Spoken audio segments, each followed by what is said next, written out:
Lecture de citation par le conseil municipal jeune de Ferrières-en-Gâtinais.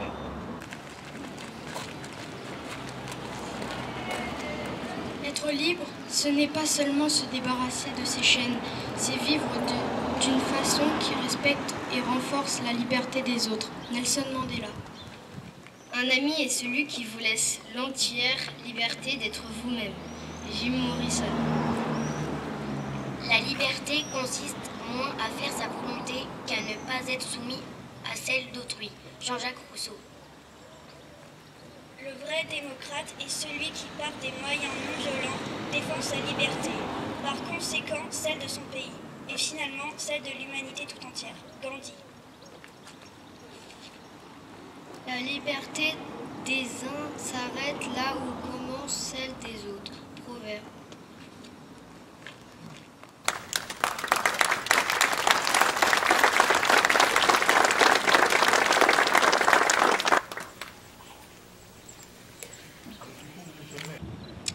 Je suis heureux de vous retrouver, comme chaque année, au pied de ce tilleul, baptisé Arbre de la Liberté, pour célébrer le 14 juillet 1789, jour où le peuple prit la Bastille, symbole de l'oppression et d'un système monarchique révolu.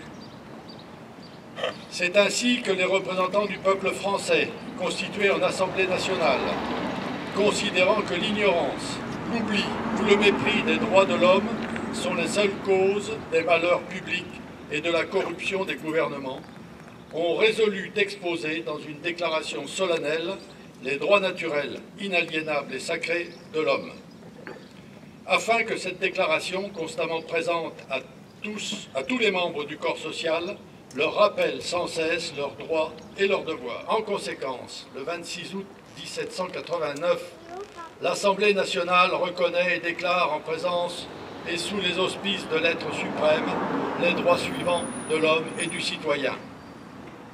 Article 1er, les hommes naissent et demeurent libres et égaux en droit.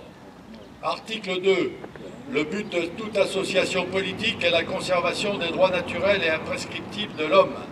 Ces droits sont la liberté, la propriété, la sûreté et la résistance à l'oppression. Article 4, la liberté consiste à pouvoir faire tout ce qui ne nuit pas à autrui.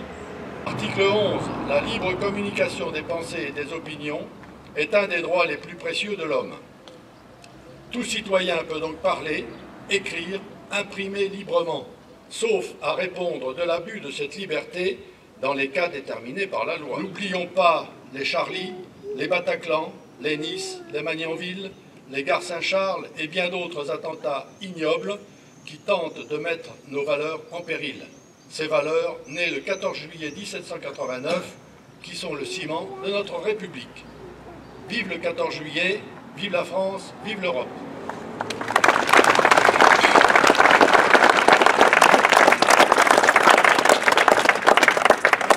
Garde à vous.